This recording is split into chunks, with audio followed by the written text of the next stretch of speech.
And joining us now on the debate in Atlanta, Georgia, Catherine Denning, visiting scholar at Emory University and professor of anthropology at Toronto's own York University. In New York, New York, Robert Gerasi, professor of religious studies at Manhattan College and the author of Apocalyptic AI, Visions of Heaven in Robotics, Artificial Intelligence, and Virtual Reality. And with us here in studio, Brian Stewart, journalist, distinguished senior fellow at the Munk School of Global Affairs, and Vivian Rakoff, psychiatrist and professor emeritus at the University of Toronto. And I welcome you two here, and I welcome our guests down in the United States by way of Toronto. Hello, Catherine. Glad that, I guess you are doing some research down at Emory right now, but of course you're out of Toronto's York U, so we welcome you as well. I want to start by just making sure we're all speaking the same language. And Robert, let me go to you first on this. Everybody uses the word apocalyptic or apocalypse to talk about any number of different things. But when you use it, what do you mean when you use it? I like to think of a difference between, to use an excessively big word, eschatology and apocalypticism.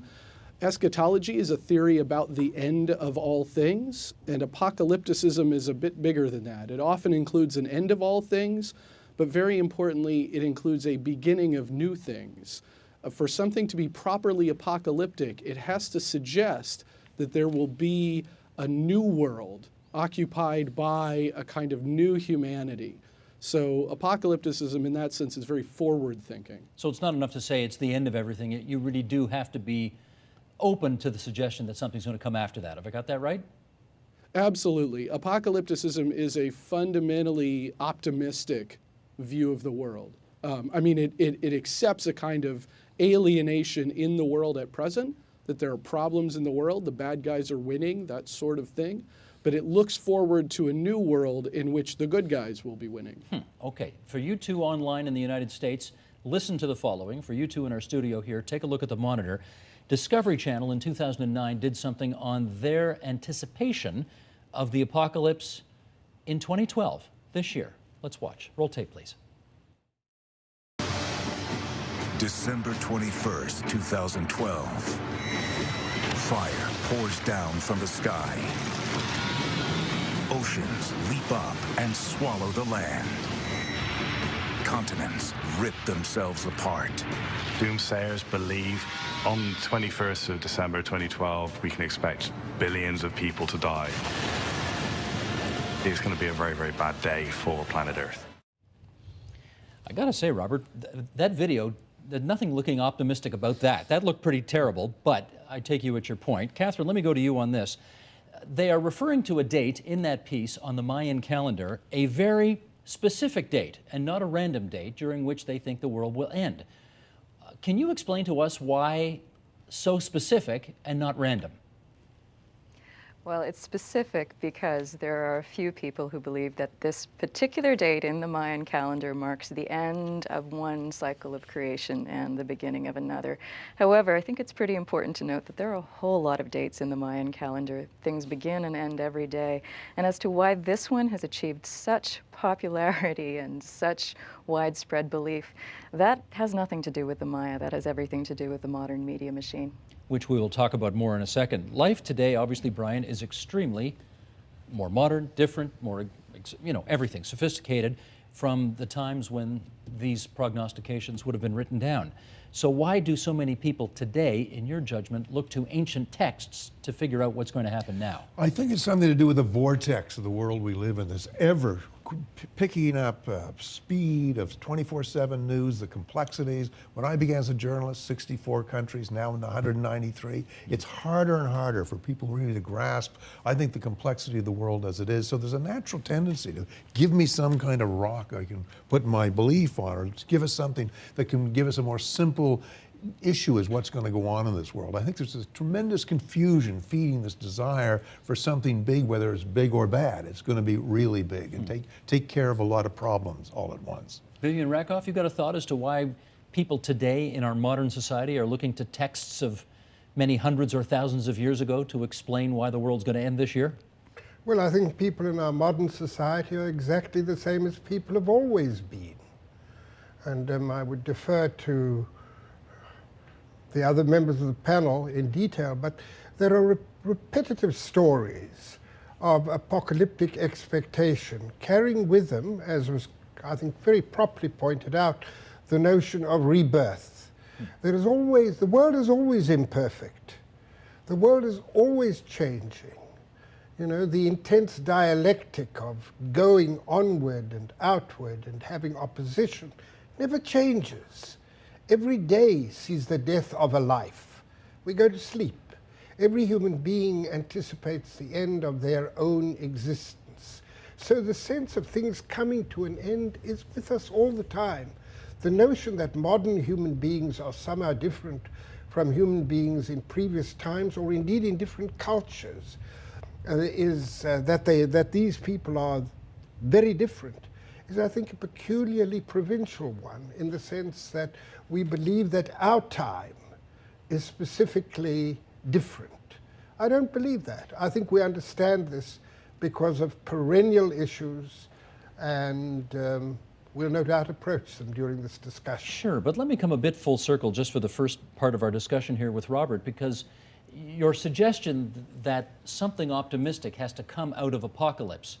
I mean, I'll go back to that clip. That clip looked horrendous. It looked horrifying. It talked about billions dying, the world in flames. It seems from the look of that clip, anyway, that a lot of people believe that we are going to go through holy hell before we get to experience the joy that you refer to.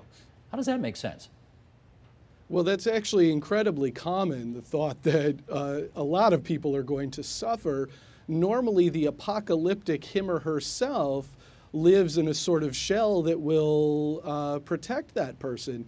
If you compare that video clip to, for example, the Earth Changes movement that emerged in the late 1980s under people like Lori Toy, they spoke about this kind of environmental catastrophe where the continents will break and fall apart, and there will be horrible, horrible environmental events that reverse the world in which we currently live. But the actual members of the Earth Changes community are the people who are preparing for that. They're going to have food stockpiled, and they're going to live in the right places, and they're going to treat the environment correctly, and they will be among the elect. They will be among those who are saved and who live through this process. And then on the other end of it, the rest of us are all going to be gone, and they're going to live in a much better world as a consequence.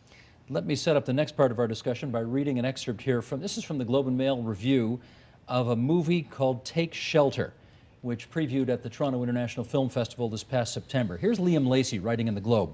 In the film's eerie prologue, we see a man standing outside his home, staring at the ominous cloud formations while the wind whips through the trees. The storm is normal for the Ohio tornado belt, but the rain, thick and yellow like motor oil, is born in his nightmare. Through the film's early scenes, there are more dreams and hallucinations of a violent storm and accompanying calamities. His dog attacks, his truck crashes, his daughter is torn away from his arms by faceless intruders. Meanwhile, his fixation on the impending storm becomes consuming. Brian, he's arguing this feeling of impending doom defines our time. You want to go that far, that you think it does too? Well, I would agree that feelings of apocalyptic endings have been around probably forever. Maybe the pace picks up, but I'm a generation that was taught to dive under my school desk. So when we saw a big flash, and it was the nuclear end of the world, for instance. You need to explain that to our younger viewers who won't know what that means.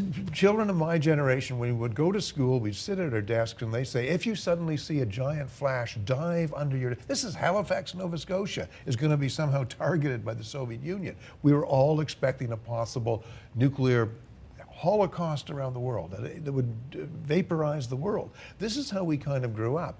From there, throughout the 50s, we used to see horror movies all the time of planets being invaded by space and the rest of it. And of course, we saw the great upheavals of our time. But I think the feeling of a terrible doom, I've always associated apocalyptic change with something very nasty. 1984, the world, dystopic society that would grow out of Orwellian views of the world changing like that. Maybe beyond a few hundred years down the road, a new society would develop. But primarily, it was a political horror show that we were always fearing, an apocalyptic mood that would change the world as we knew it.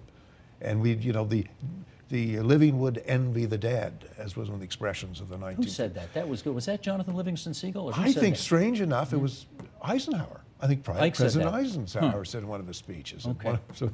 Catherine, I don't know if Duck and Cover was part of your childhood. I suspect it wasn't. But why do you think we seem to have this feeling of impending doom going back so many generations? Good questions on both counts. On Duck and Cover, no. I grew up a little bit later, and so what I grew up with was a hope that when the big one came, that my city would be targeted directly rather than us being left to struggle through the inevitable nuclear winter, which came afterwards. So that was kind of the height of the disarmament movement in the 80s. And so, you know, every generation since the invention of nuclear weapons has grown up in its own version of that particular shadow. But I think to answer the larger question more meaningfully, we actually have to go back a good long way. So this aspect of, you know, this wave of destruction and then everything coming right, if we go back to the origins of the Judeo-Christian apocalyptic tradition, and I think there is something distinctive about it and something importantly distinctive about it, it was all part of a cycle of judgment. So this wave of destruction, the tribulations, the end times, all of that stuff where everybody gets wiped out. I mean, some people get beamed up directly in the rapture, but everybody else gets wiped out. That's for a purpose. It's so that then everybody is dead and everybody is judged. So it's not about the destruction, it's about the judgment. And then the good get to go on to a happy version of everlasting life, and then the not so good go to the other place. And what's really crucial about that then is that if we try to understand you know, our focus on mass destruction today, that's only part of the story that we are in some sense kind of living through. Robert, how do you think the rapid pace of technological change in the 21st century, has contributed to all of what we're talking about today? Oh, I think it's done enormous good and harm, right? When you think about things like nuclear war, of course, for decades we all lived in fear that we would all be destroyed in that kind of nuclear winter and only a couple of people would survive. And that was not really apocalyptic. That was eschatological. The world will end. There was none of that redemption for the good who were judged good. It was everybody suffers. But today we actually see a number of, and even then I should say, even then there were, for example, Christians such as Billy Graham who spoke in terms of this being good, that this was going to be the fires that are raining down from heaven in the letter of Peter. But today we see different kinds of technologies that are very important. The development of artificial intelligence, the development of biotechnology. And the one thing that's really strange and weird about all this is that people see those technologies as taking over the role that God used to have. You know, the technologies evolve and will bring about a new world. Whereas before we needed God to do that kind of work for us. But now, you know, the technology determines itself. Brian? Can I ask a question, though? While it seems strange, none of these theories of doomsday and apocalyptic ending would be quite as credible or might be listened to if we didn't, in fact, have some real and serious things to worry about on that score. I mean, in the newsrooms of the world, there's a file somewhere that said, meteor may be approaching Earth, then what, Earth gets 9 months to prepare for it. Or terrorists get hold of the great germ that can wipe out half of humanity. Or there is a superbug that wipes out giant elements of the human population, like the Spanish flu in 1919. These are not utterly improbable events that one day may face us. So we do live in a world where, in actual fact, doomsday is always possible to some degree. Good point, Vivian Rakoff? Yes, and again, there is a perennial quality here. You know, if you were in a small village on the Turco-Hungarian plain and Genghis Khan was coming, that was the atomic bomb. When the Vikings came up the estuary and burned your village and took everybody away, that was also an atomic bomb. There have always been, for particular worlds, to pick up, I think, Robert's very important word, an eschatological ending. But that's very different from the kind of end of the world that is even predicted in this Mayan calendar, or which carries with it the notion of the apocalyptic. And I'm entirely in agreement with Robert, because, you know, we have Sodom, but Abram and his kids get away. We have the great flood.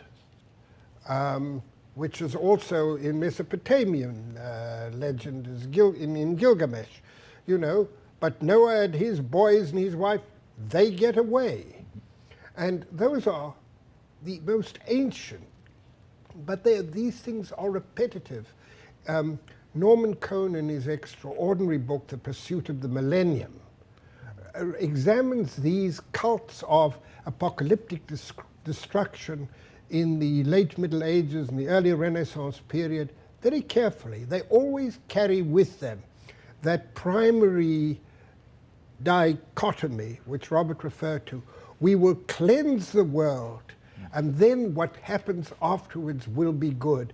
It is, and I don't, you'll monitor me if I go on for too long, but it's in the notions of the anarchist, and I mean in the most serious sense, anarchist thinkers, Kropotkin, Bakunin, that what you have to do is destroy the terrible world that is, and what will come later will be good.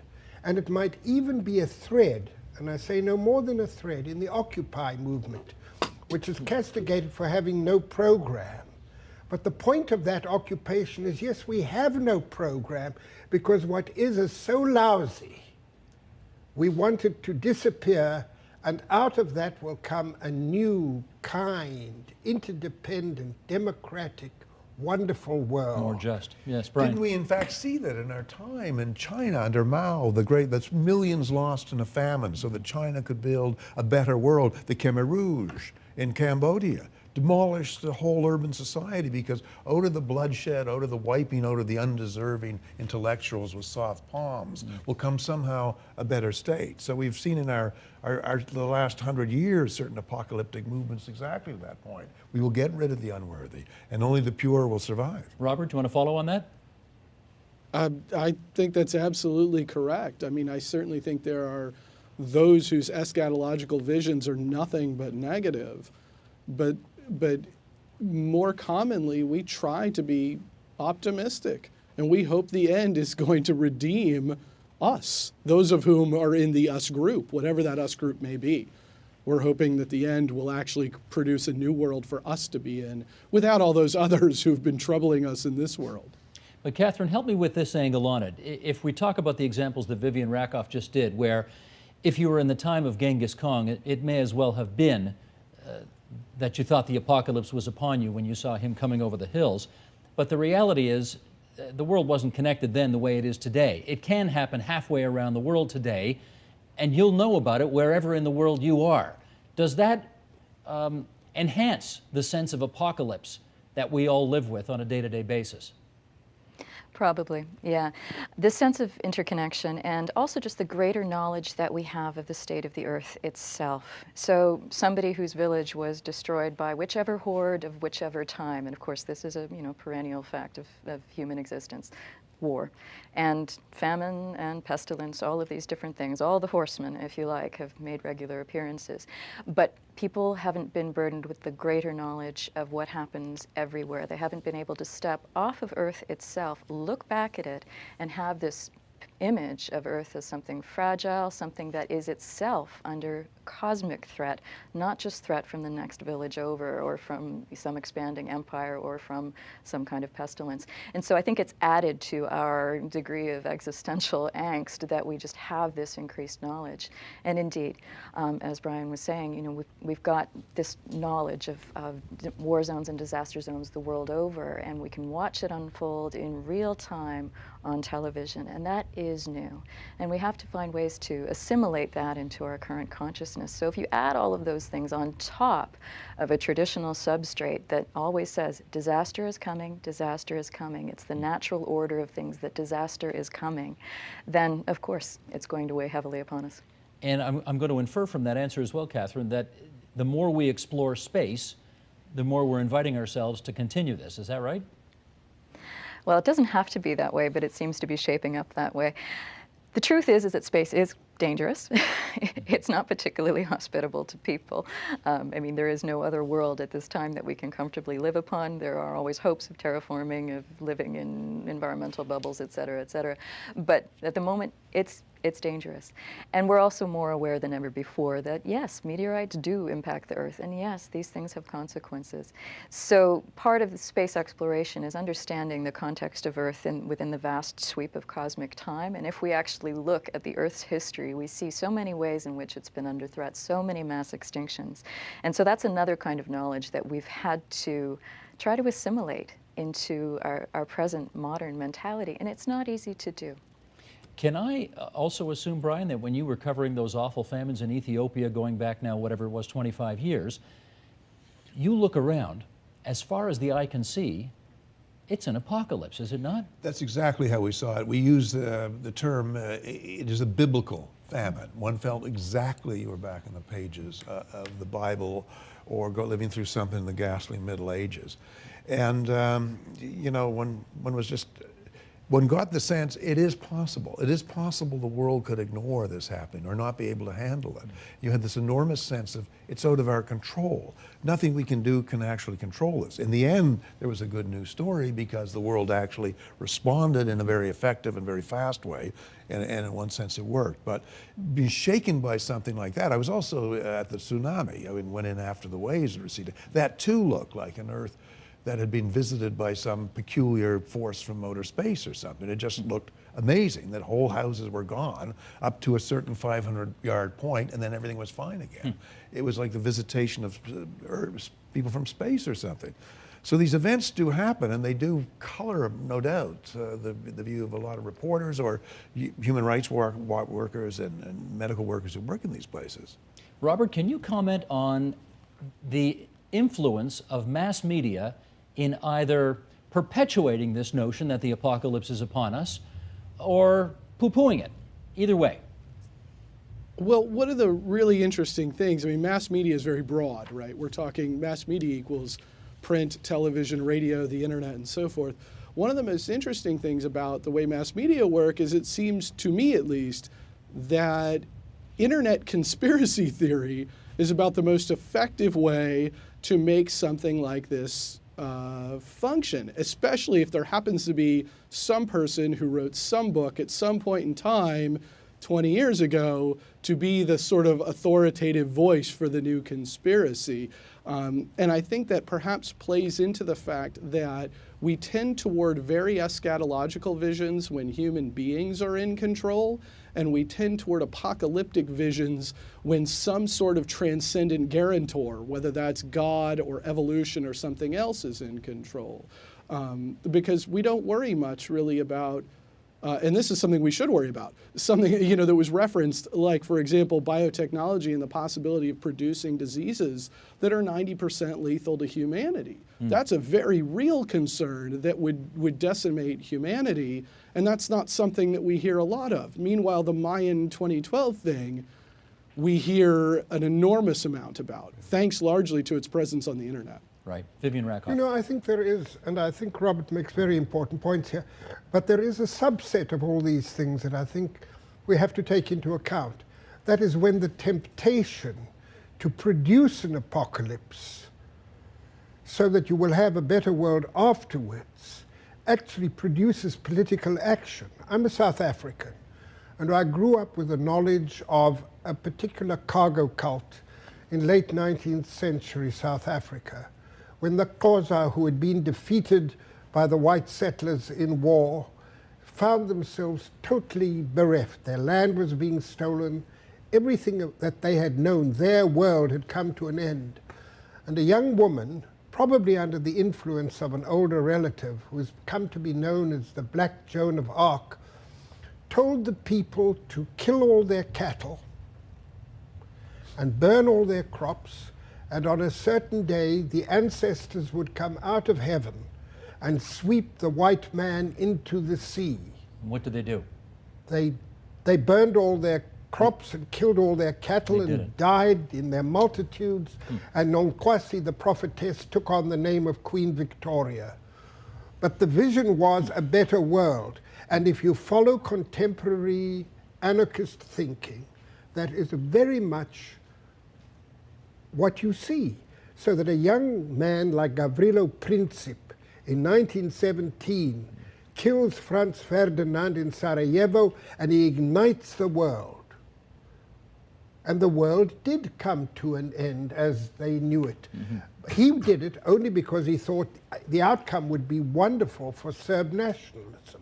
It wasn't. But the handbook of urban guerrillas, in the South American context, every single one of the urban anarchist groups carries with it the apocalyptic vision that Robert describes so well. In 1914, many people bought into the apocalyptic need to cleanse the world. Rupert Brooke, the British poet, men into clean water diving. Somehow there was going to be a manly bloodbath on Europe, and the world would come out of it cleaner and cleaner. And many people marched enthusiastically into World War II. May I pick up on that thread? Some people called World War I Nietzsche's war, because young German officers were issued with copies of Zarathustra. And then in the middle of all this late 19th century, 20th century thinking, there is this notion of a kind of rejection of the world and an overcoming and a courageous embracing of a world where God is dead. And therefore we are free to make a new and better world. Well, let me follow up on that with Catherine, because again, if we can take American politics, follow up with American politics here, there is a sizable chunk of the evangelical community in the United States which believes that all the Jews have got to go back to Israel because that will set the stage for the apocalypse that is to come. Now, for those who don't believe in that, what are we supposed to make of the fact that if and when an evangelical Christian becomes president, as has been the case a few times in the past, should we be nervous about that? It's one of the questions of our time. I think that any time that you have a group of people who are more fixated on what comes after this era than they are on the present era, then you've got trouble.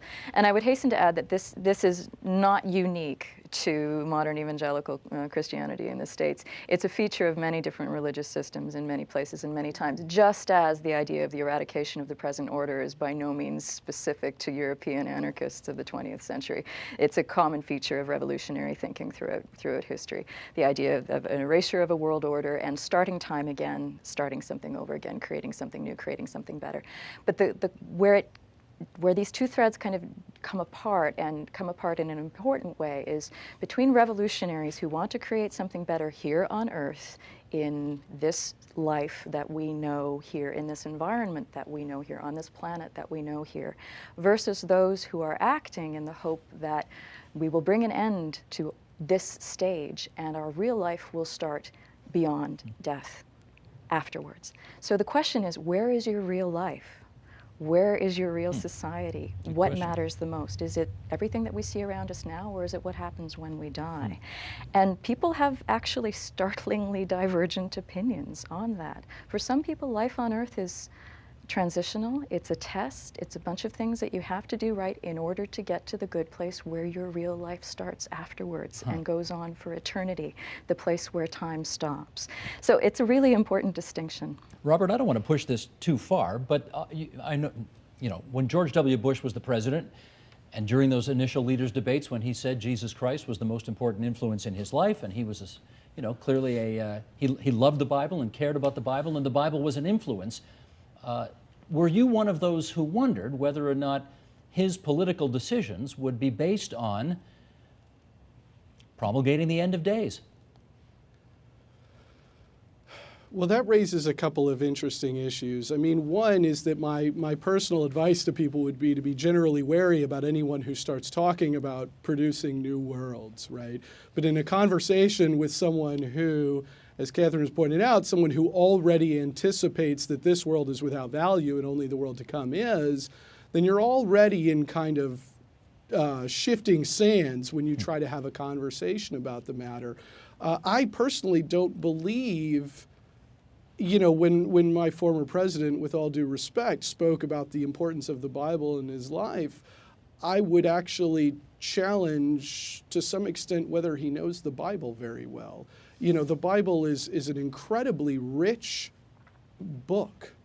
if you want to call it one book, incredibly rich. And there's content in there that you might find to support almost any political or social agenda, but that the majority of which supports a political and social agenda that we have seen very few political leaders support, both in our country and elsewhere. So, from my own perspective, if I had an opportunity to converse with someone who tells me that for him or her, the Bible is enormously important and he or she is in a policy place, I would want to have a conversation about what the content of the Bible is, which parts of the Bible it is that are so important, and how it is that we make those our priorities. Because when you think about things like the apocalyptic visions of the Bible, most of the old Jewish apocalypses, not all, most aren't even in contemporary Bibles. And among the Christians themselves almost did not include the book of Revelation in their own New Testament. They did that really because the book of Revelation is about the Roman Empire more than it is about the end of the world. And so that created enormous political difficulties once the Roman Empire became Christian and the New Testament was canonized. And here we confirm for the record, Robert, you are not a Republican, are you?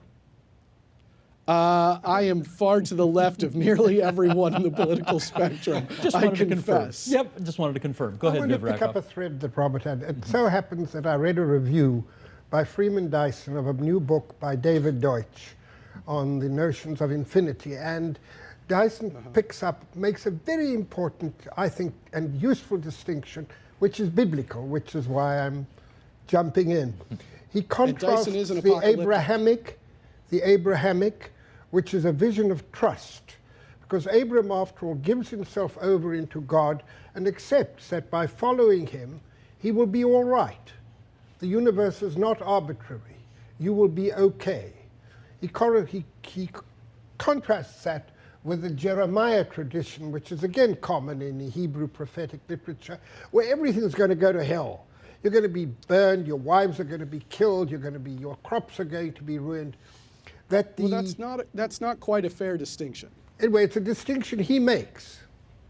And I'm, for the moment, picking that up. I'm saying that, in fact, to add my bit to that, is that these things are both there. The moral life, as Catherine says, carries with it the notion of judgment, so that the good always carries with it the possibility that if you don't behave, which is where the Jeremiah tradition derives from, you're going to be punished.